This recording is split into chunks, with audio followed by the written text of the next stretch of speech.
Hi, I'm Carmel Debadine. I believe food shouldn't just taste good, but it should look awesome as well.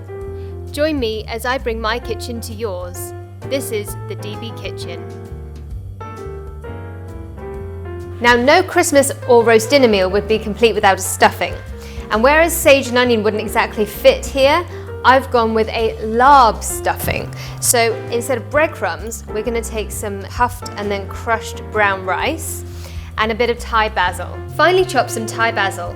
Into a mixing bowl, add all of the ingredients, starting with about 1 teaspoon of the puffed rice. Season with soy, salt and pepper. Give it a mix through, but take care not to smush it all into oblivion. I highly recommend making this stuffing the day before, just to ensure those flavours really develop. To save you a little bit of extra time on Christmas morning, if you have the opportunity, you can prepare the stuffing balls in advance. Take 1 tablespoon of stuffing between your fingers and very gently roll it into a meatball. Repeat and set them all aside. As our goose is going to cook nice, low and slow in the oven, we're going to fry off our Laab stuffing balls like we would a meatball, just to give them a nice crispy exterior. Add a little neutral flavoured oil into a frying pan and gently brown each side of the meatballs, but take care not to frazzle them.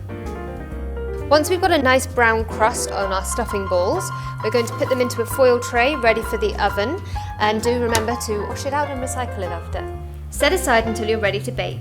They will go in at 180 Celsius or 360 Fahrenheit. Turn occasionally, and they'll only take about 45 minutes, maximum 1 hour to cook. While they're delicious alone, you could serve these little Laab balls topped with some extra fresh basil and dot them around your bird. For the full recipe, please go to my website, thedbkitchen.com, and check out our Instagram page @thedbkitchen.